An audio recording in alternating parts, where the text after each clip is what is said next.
सिंसे आपने गुरुदेव के साथ बहुत समय बिताया है और बाबा जी राधारमण जी को बहुत गहराई से जाना है।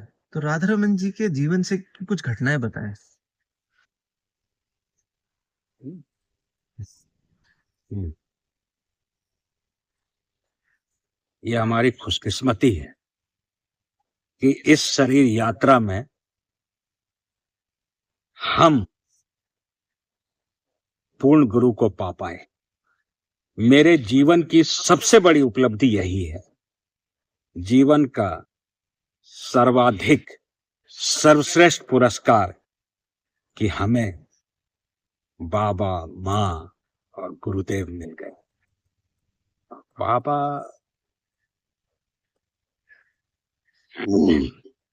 कुछ बहुत ही अंतरंग घटना है जिसकी चर्चा करना मैं उचित नहीं समझता।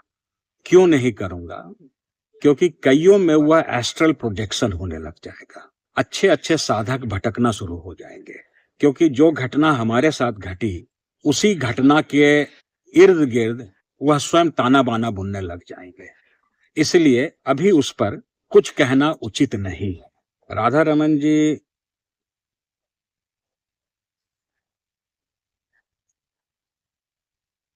उनका रहस्य 2025 के बाद खुलेगा। वो तो सर्वत्र हैं, सर्वज्ञ हैं।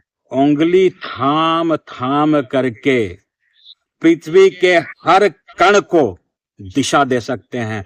ये वो हैं। इसका उदाहरण और प्रमाण के तौर पे मैं कहता हूं, पिछले वर्ष हम चेक रिपब्लिक में थे, जाकुपी शहर में, जिसका लिपा के पास है। वहां पे हमने दरबार स्थापित किया। दरबार स्थापित का अर्थ है गुरुदेव की, बाबा की और माँ की तस्वीर को एक फ्रेम में गढ़ के उस जगह पे टांग करके निवेदन किया कि बाबा गुरुदेव आप आ जाइए, आपके बच्चे यहाँ आपकी प्रतीक्षा कर रहे हैं। बस इतना ही। उसके अगले दिन ही क्वेटा नाम की एक लेडी आई। उसके हाथ में कम से कम 20 अलग अलग मेडिसिन्स थे, और खाने के बाद जब वो निकाले तो हमने, ये क्या है? बोला this problem, this problem, this problem, this problem. हमने, ऐसा करो, ये रहे बाबा माँ, इनसे दिल से मांग लो। जो मांगना है मांग, तुके तो देखो, लेकिन सावधान, मांगने वाले की तरह मांगना। याचक बन के मांगना, भिखारी बन के मांगना। मांगो तो सही। उसने कहा था कि इसके बगैर मैं जिंदा नहीं रह सकती 2 घंटे। बोले ठीक है, अभी मांग लो। अगले 4 दिनों वो हमारे साथ थी। पुड़िया की ओर नजर ही नहीं गई उसकी, देखा तक नहीं। अब समझते चलना। और वह स्वस्थ हो गई। ऐसे हैं हमारे गुरुदेव, ऐसे हैं हमारे गुरुवर, ऐसी हैं माँ। अब अगला बताऊं। उसने जिद कर लिया कि अब मैं भारत जाऊंगी, और उसका पति बिल्कुल विपरीत दिशा में देखने वाला। उसने कहा अगर जाओगी तो डाइवोर्स हो जाएगा, डाइवोर्स दे दूंगा। उसने कहा कि डाइवोर्स दे देना, लेकिन मैं जा रही हूं। वो भारत आ गई अक्टूबर में, वीडियो में देखेंगे। और प्रक्रिया करने के बाद उसकी उम्र, ऐसे उनकी ही तस्वीर देखोगे तो जो 70 साल की आयु लगी कि अब यह 45 से 50 के बीच की महिला है। फिर मैंने कहा गुरुदेव तपस यात्रा पे निकलने वाले हैं, आप में से कोई अगर आना चाहता हो तो मोस्ट वेलकम। उसका नाम आ गया, 70 साल की महिला। हम बोले तुम्हारा आदमी, तुम्हारा हस्बैंड तो तुम्हें डाइवोर्स दे देगा। बोला नो सेंस है, वो तो कह रहे हैं कि कब जा रही हो। उनका भी दिमाग चेंज हो गया। ऐसे हैं हमारे बाबा। हजारों लाखों घटनाएं हैं। मैं अपनी घटना का नहीं वर्णन कर रहा हूं। जो मांगो, मांगो तो सही, याचक बन के मांगो। चुनौती देकर मत मांगो, कुछ नहीं मिलेगा। मांगने वाले की तरह मांग, फिर देखो। अनेक घटनाएं।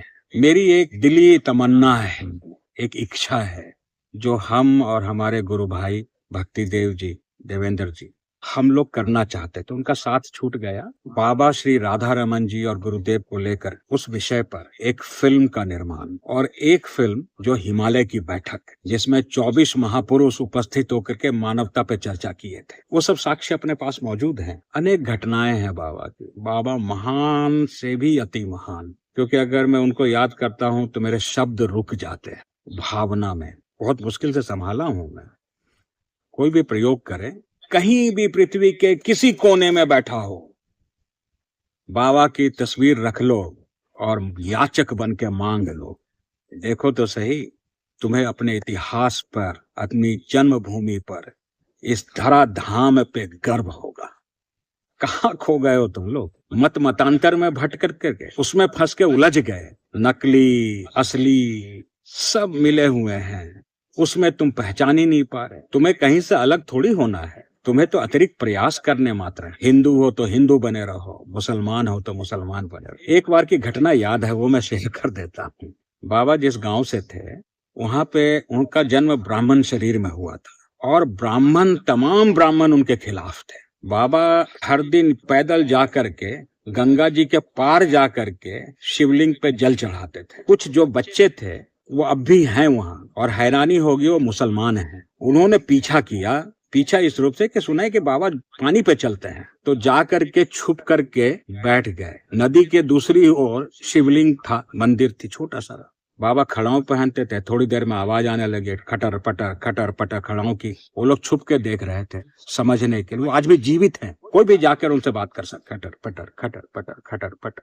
देखे बाबा नदी को चल करके पार किए, शिवलिंग पे जल चढ़ाया, उसके बाद वापस आए। ये लोग के होश उड़े, उल्टे पांव भागे तेजी से। और 2 दिन के बाद भंडारा था। सबसे पहले सुबह सेवा में, हमेशा सेवा में बर्तन रगड़ रहे हैं। दर्जी थे वो, और पूरी कृपा बाबा की उन्हें ही मिली। ब्राह्मण तो वंचित रह गए, विरोध करते करते शापित हो गए, दरिद्रता के शिकार हो गए, और जिसमें भक्ति थी वो पा गया। तंत्र एक ऐसा माध्यम है, ऐसी विधि है कि जहां पर कुछ भी भेद नहीं है, न पुरुष का, न स्त्री का, न जाति का, न पाति का, न धर्म विशेष का। ठीक उसी तरह, क्योंकि ये व्यवस्था है। जैसे सूरज, एक व्यक्ति जो हिंदू है उसे भी सूरज उतना ही मिल रहा है जो मुसलमान है। उसके लिए ऐसा नहीं है कि अल्लाह कहे कि चल तुरे को एक्स्ट्रा दो। आपने गुरुदेव के साथ बहुत समय बिताया है और बाबा जी राधारमण जी को बहुत गहराई से जाना है, तो राधारमण जी के जीवन से कुछ घटनाएं बताएं।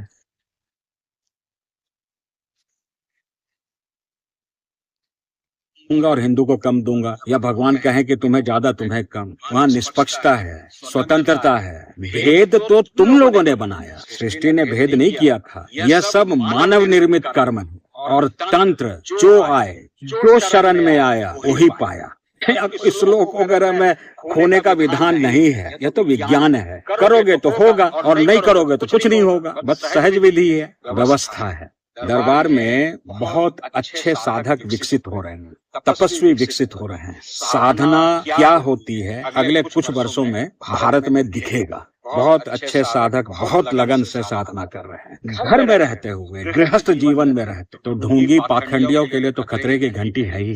इसलिए तो चुनौती है, इसलिए तो दरबार के खिलाफ अनेक षड्यंत्र रचे जाते हैं। होने दो, वह आज नहीं, वो तो चिरकालीन शुरू से चलता रहा, सतयुग से चलता रहा, त्रेता युग से चलता रहा है। षड्यंत्रों की तो बौछार होती रहेगी। होने दो, मैं गुरुदेव के कुछ उद्बोधन को छांट करके लाऊंगा और आपके सम्मुख रखूंगा। कई बार चर्चा हुई, कुछ जगह पर जब गुरुदेव ने खुद ही रोक दिया तो हमने यह उचित नहीं समझा कि इस पे आगे विस्तार से चर्चा हो कि बाबा कौन हैं। थोड़े से में अगर आप समझदार होंगे तो समझ जाएंगे। बाबा ने बहुत टेक्निकल है बाबा, बहुत ही सहजता से, सरलता से अश्वत्थामा को दरबार बुला करके उन्हें शाप मुक्त करवाया। अभी के लिए इतना ही बोल रहा हूँ, क्योंकि इसके आगे कुछ बोलूंगा तो रहस्य खुल जाएगा।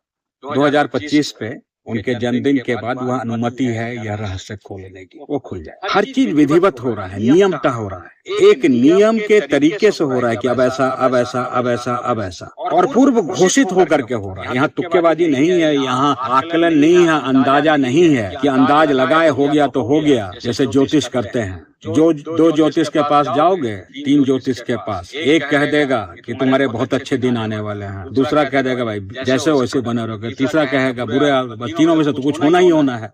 फिर यानी तो तीनों को पिरो करके उसे समझा देगा। यहाँ पे वो कोई खेल नहीं है, यहाँ पे सब पूर्व नियोजित है, पूर्व घोषित है। गुरुदेव पहले घोषणा कर देते हैं, इतना तारीख को यह होगा तो वही होगा, यह शक्ति खुलेगी। यह कैसे हो रहा है? क्योंकि बाबा बता रहे हैं कि अच्छा ठीक है, अगली पूर्णिमा में यह शक्ति खोल दूंगा। गुरुदेव को शक्ति मिल जाती है। यह परंपरा अब कईयों के समझ में नहीं है, कई तो बस भक्ति की सीमाओं में उलझे हुए हैं, भाव जगत में जी रहे हैं। यथार्थ जगत का परिचय कैसे मिलेगा? भाव जगत में पूरा संसार जीता है और सबसे ज्यादा तो युवा जीते हैं भाव जगत में। फिल्म देख करके आते हैं और उस फिल्म की हीरोइन के साथ डेट पे निकल जाते हैं। इससे बड़ा भाव जगत कोई है क्या? युवा ऐसा करता है। भाव जगत अलग है, अच्छा है, आपको सात्विक बनाने की ओर प्रेरित करता है, खराब नहीं है भाव जगत। लेकिन भाव टिकाऊ नहीं होता किसी का भी।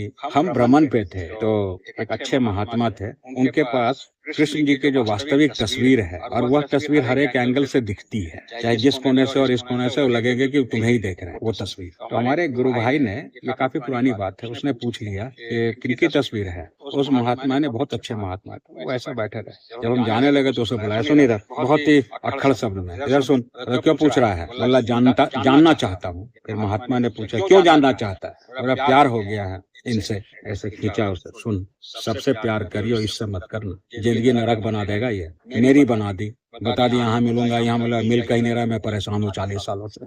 लेकिन राधा रमन जी के साथ ये नहीं है, वो प्रत्यक्ष और परोक्ष रूप से मानवता को थाम रखा है। लेकिन इसको समझने के लिए थोड़े और आगे बढ़ो, भाव जगत से ऊपर उठो, यथार्थ जगत में आओ, अनुसंधान करो, मांग करो, खोज करो, अपने अहंकार को परास्त करो, युद्ध लड़ो, फिर देखो क्या क्या हो सकता है। बटन दबा करके कुछ नहीं होगा, कुछ करने से ही कुछ होगा। इसलिए बाबा कहते थे, जो गुरुदेव से पता चला, जितनी श्रद्धा उतना लाभ और जितना श्रम उतनी समृद्धि।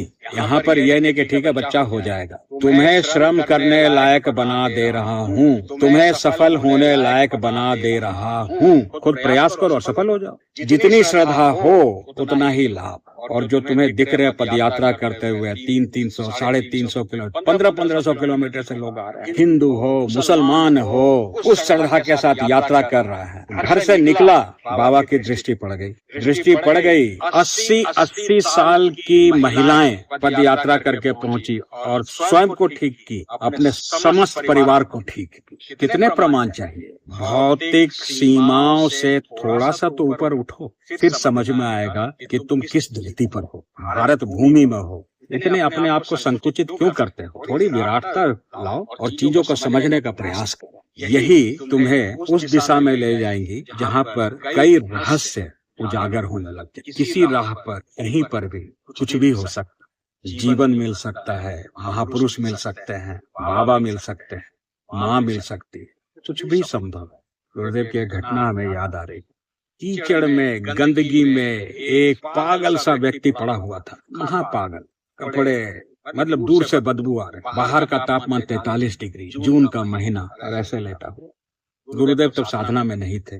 गुरुदेव जिनके साथ जा रहे थे उन्होंने उनको कुरेदा, बोले महात्मा जी मैंने आपको पहचान लिया है, कुछ करके दिखाओ। उन्होंने कुछ नहीं बोला। फिर कहा, महात्मा जी कुछ तो करके दिखाओ, हम आपको पहचान गए हैं। जब 3-4 बार कहे, देखो महात्मा जी मैंने आपको पहचान लिया, लेकिन कुछ करके दिखाओ ताकि मैं जान सकूं कि आप वही हो। उन्होंने ऐसे करके हाथ उठा, आसमान में देखा, फिर आंख मीची, इधर आंख बंद उधर बारिश चालू, झमाझम बारिश, नॉन स्टॉप बारिश। पहचानो, आप सभी को गर्व होगा कि आप और आपके माता पिता और आने वाली संतानें भारत में जन्म ले रही है। आपने भारत में जन्म लिया, चाहे किसी भी मत के हों, चाहे आप हिंदू हो मुसलमान हो, आप इस भूमि पे जन्म लिए हैं। धर्म, संप्रदाय, जाति, भाषा, प्रांत, इन सीमाओं में खुद को संकुचित मत रखो। उठो, आगे बढ़ो, आगे देखो, और जीवन में इतना आनंद आएगा